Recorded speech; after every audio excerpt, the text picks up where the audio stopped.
Manipal university के अंदर आज हम सब संविधान दिवस की संध्या पर नो योर कॉन्स्टिट्यूशन, संविधान को जानो और संविधान को अपनाओ और संविधान के अनुसार जियो। मुझे आज एक ऐसे विश्वविद्यालय में आने का अवसर मिला जिस विश्वविद्यालय के अंदर सभी राज्यों के विद्यार्थी पढ़ते हैं और दुनिया के कई देश के विद्यार्थी भी यहां पढ़ते हैं। और यही हमारा भारत है जहां विविधताएं हैं, संस्कृति की विविधताएं हैं, भाषा की विविधताएं हैं, खान पान की विविधताएं हैं, रहन सहन की विविधताएं हैं, लेकिन सारी विविधताओं को जोड़ने का काम, एक सूत्र में बांधने का काम कोई करता है तो भारत का संविधान करता है।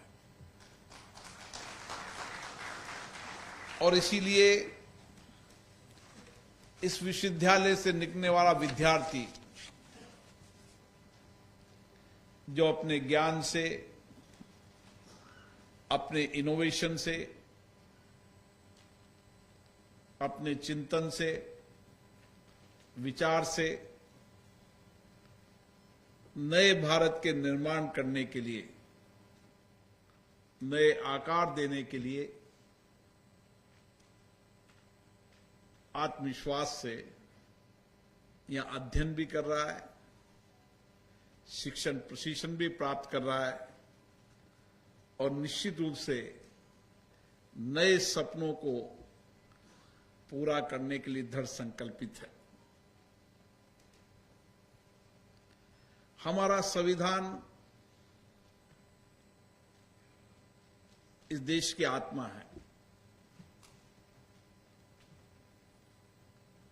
और संविधान निर्माण की भूमिका आजादी के बाद लोकतंत्र, ये हमारी एक लंबे संघर्ष की गाथा है, एक लंबी लड़ाई, लंबा संघर्ष, जहां पर अहिंसा के आंदोलन की धारा भी रही, जहां पर आंदोलित करने की धारा भी रही, विचारधारा, कवियों, लेखक, विचारकों, सबके प्रयासों से एक लंबे संघर्ष के बाद, लाखों लोगों के बलिदान के बाद हमने आजादी प्राप्त की। और आजादी के बाद देश के नवनिर्माण में बहुत सारी चुनौतियां थी, क्योंकि देश अलग अलग रियासतों में था, छोटी छोटी रियासतें थी। हमारी संस्कृति को, हमारे विचारों को, हमारी परंपराओं को लंबे समय मुगलों ने, अंग्रेजों ने समाप्त करने का प्रयास किया। लेकिन ये भारत की ताकत है जो हम पर राज तो कर गए, लेकिन हमारी संस्कृति, हमारी विचारधारा, हमारी विरासत को, हमारी परंपराओं को वह समाप्त नहीं कर पाए। और इसीलिए जब देश आजाद हुआ तो हमारे तपोनेताओं ने, जिनका लंबा संघर्ष का जीवन था, उन्होंने एक ऐसे भारत के निर्माण की कल्पना की जिसके अंदर विविधता हो, बंधुता हो, समानता हो, समान अधिकार हो, और इस विचारधारा के आधार पर भारत में संविधान निर्माण की भूमिका बनी। क्योंकि हमारा देश हमेशा लोकतांत्रिक परंपराओं को मानने वाला देश रहा था। हम लोकतंत्र की जननी वाले देश हैं, जहां की परंपराएं हमेशा, चाहे गांव के अंदर हो चाहे शहर के अंदर हो, वैदिक काल से लेकर अभी तक के इतिहास को हम देखते हैं, विरासत को देखते हैं, तो लोकतंत्र हमारी कार्य संस्कृति हमेशा रहा। और इसलिए लोकतंत्र हमारी कार्य संस्कृति में हमेशा रहा क्योंकि गांव के अंदर भी जब सभाएं होती थी तो लोगों को विचारों से, लोगों के सामूहिक निर्णय से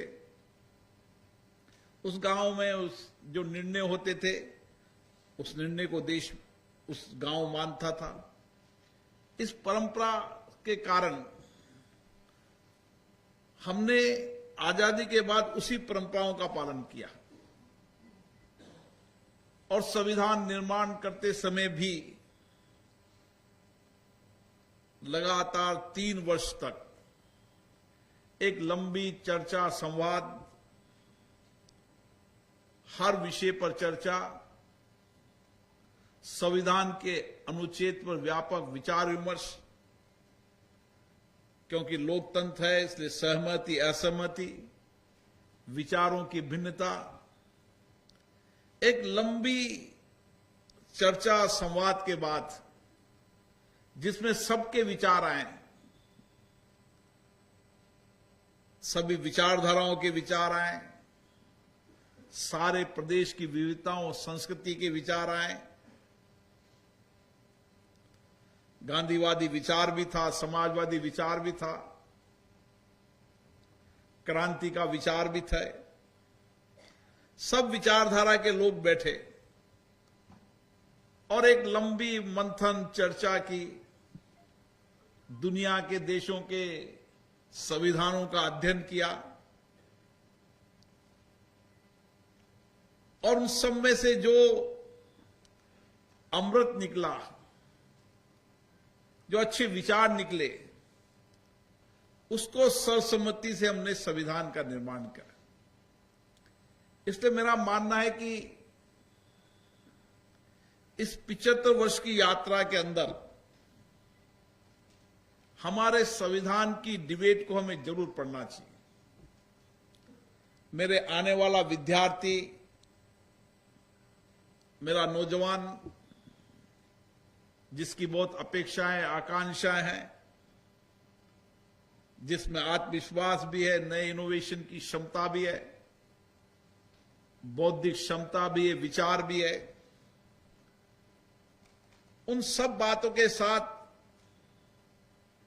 हमारी विरासत, हमारी संस्कृति को साथ लेकर और हमारी लोकतांत्रिक परंपराएं, जिसमें विशेष रूप से संविधान की डिबेट, जब संविधान की डिबेट का अध्ययन आने वाली पीढ़ी करेगी तो क्या कैसे कैसे विचारक थे जिन्होंने एक एक बिंदु पर लंबी चर्चा की, लेकिन सहमति असहमति के बाद भी उस संवाद में से देश और राष्ट्र हित के अंदर अच्छे विचार निकले और सहमति बनती चली गई। और इसीलिए मेरा मानना है कि भारत की संसद ने प्रयास किया है कि विद्यालयों के अंदर, महाविद्यालयों, विश्वविद्यालयों के कैंपस के अंदर हमारे प्रधानमंत्री माननीय नरेंद्र मोदी जी ने कहा है कि नो योर कॉन्स्टिट्यूशन, संविधान को जानो। हर विद्यालय की प्रारंभिक शिक्षण पद्धति के अंदर संविधान की डिबेट का अध्ययन का भी एक पाठ्यक्रम होना चाहिए, विचार होना चाहिए। और जब हम ऐसी पीढ़ी को तैयार करेंगे आने वाली, जो हमारी विरासत को, हमारी संस्कृति को संजोते हुए आधुनिकता की ओर आगे बढ़े, तो जिस देश की विरासत, जिस देश की संस्कृति समृद्ध होती है, उसका नया भारत भी उतना ही समृद्ध होगा, उतना ही खुशहाल होगा। और हमने इस 75 वर्ष की यात्रा में देखा है कि आज इस 75 वर्ष की यात्रा में हमसे कई देश पहले आजाद हुए, कई देश बाद में आजाद हुए, पर दुनिया के अंदर हम आज गर्व के साथ कह सकते हैं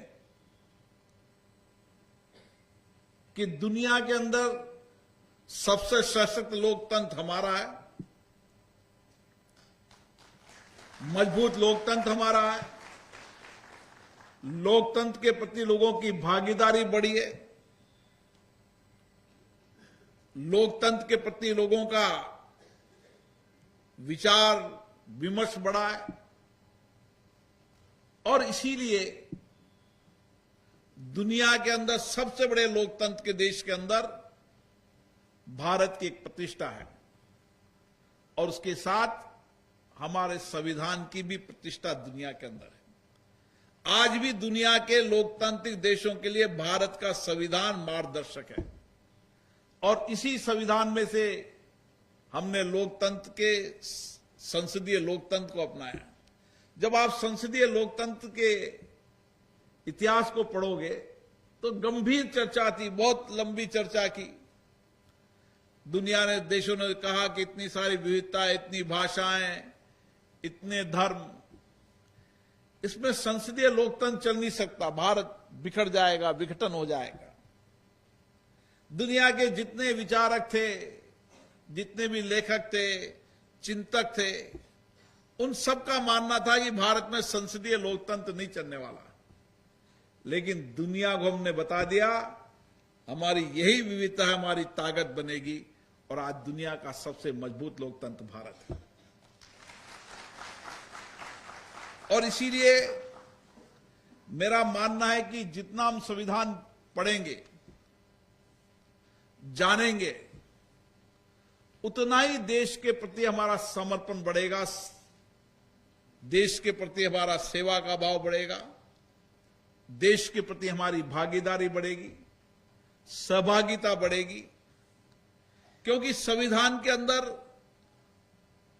हम, मतलब सामूहिकता का भाव है, सबकी भागीदारी का भाव है, सबके योगदान का भाव है, और सबके सामूहिक योगदान के बिना हम देश की तस्वीर और तकदीर को नहीं बदल सकते। और यही हमारी संविधान की ताकत रही कि हमने सबकी भागीदारी, सब मिलकर सामूहिकता से काम करना। जहां हमारे संविधान में अधिकार है, वहां कर्तव्य की भावना भी है। एक समय था कि हमें अधिकार की बात करनी पड़ती थी, लेकिन देश बदलता गया, वहां हमारे कर्तव्य भावना के प्रति लोगों का झुकाव बढ़ता गया, समर्पण बढ़ता गया, सेवा बढ़ती गई, विचारों में परिवर्तन होता गया।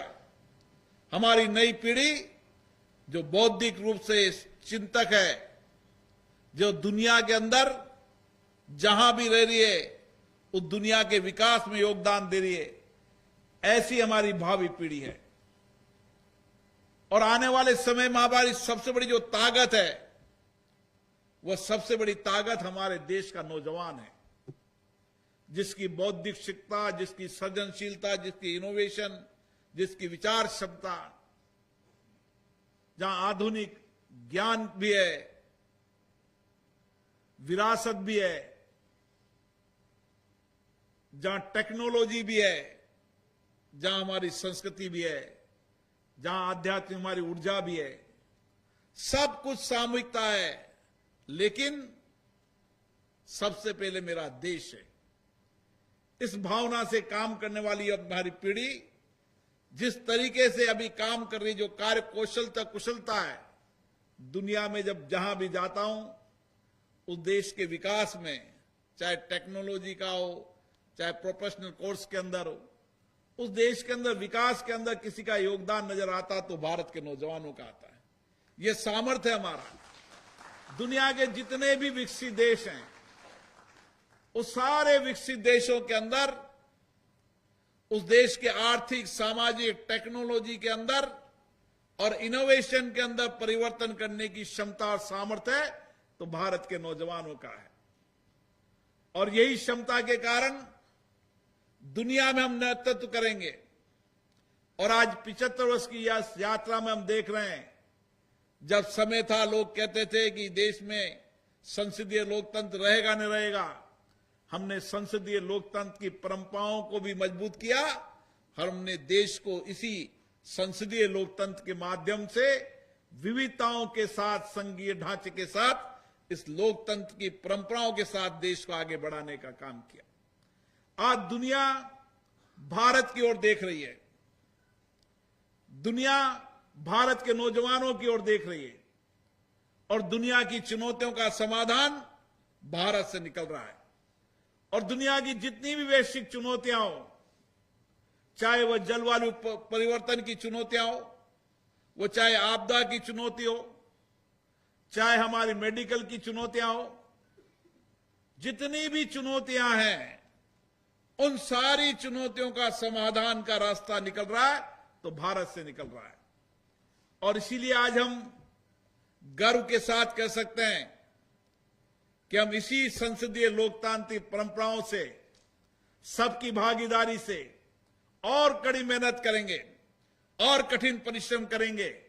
ये 75 वर्ष की हमारी यात्रा, जब 100 साल की हमारी यात्रा होगी तो हमारे विकसित भारत बनाने के सपनों को हमारी पीढ़ी पूरी होती हुई देखेगी। एक पीढ़ी थी जिस पीढ़ी ने देश को आजाद किया, एक पीढ़ी थी जिसने आजाद भारत को नवनिर्माण में योगदान दिया, और एक पीढ़ी होगी जो विकसित भारत के सपनों को पूरा करेगी। और इसीलिए हम सबकी सामूहिक जिम्मेदारी है कि हम संविधान को जानें, समझें, संविधान के अनुसार जिंदगी को जिएं और विकसित भारत बनाने के सपनों को पूरा करें।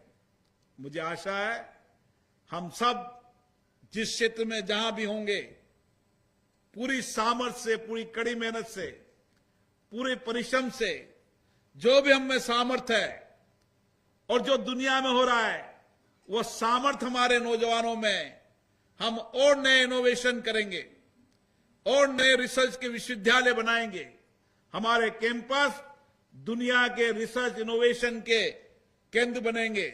हमारे विश्वविद्यालय दुनिया के रिसर्च इनोवेशन और वैश्विक चुनौतियों के समाधान के केंद्र बनेंगे।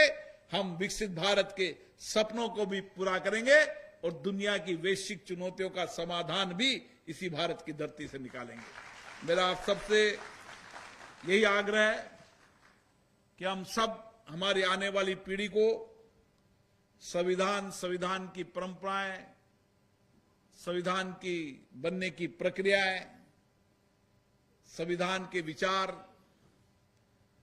उसको नीचे तक ले जाएं। जो हमारा सामर्थ्य है, जो कुछ भी इस धरती पर हमें इस मिट्टी से मिला है, जिस मिट्टी को हम मां कहते हैं, उस मिट्टी के वैभव को दुनिया के अंदर पहुंचाने के लिए और कड़ी मेहनत करेंगे तो और परिश्रम करेंगे। हमारी आने वाली पीढ़ी कौशल, कुशलता, नए इनोवेशन, चिंतन की पीढ़ी होगी।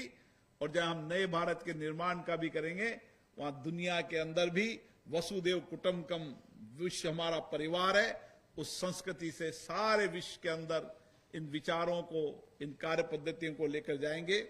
आप सब लोग इस विश्वविद्यालय में अध्ययन कर रहे हैं। निश्चित रूप से ये विश्वविद्यालय शिक्षा नवाचार का केंद्र है और आने वाले समय के अंदर ये विश्वविद्यालय देश और दुनिया की चुनौतियों का समाधान का केंद्र बनेंगे। आप सबको बहुत बहुत धन्यवाद। जय हिंद।